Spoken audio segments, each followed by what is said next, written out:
In this video, we will explain how to enable the developer option on an Amazon Fire TV stick. If you enable the developer option, you can install third-party applications, as this feature is part of the developer options. To enable developer options, here's what you need to do. Take your remote and go to the settings area. Once you're in the settings, scroll down, and you'll see several options. From there, select My Fire TV.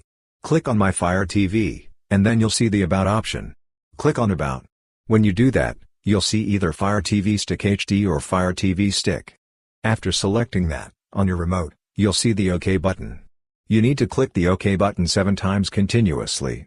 When you click it 7 or 8 times in a row, the developer option will be enabled. Once that's done, if you go back, you'll see the developer options listed there.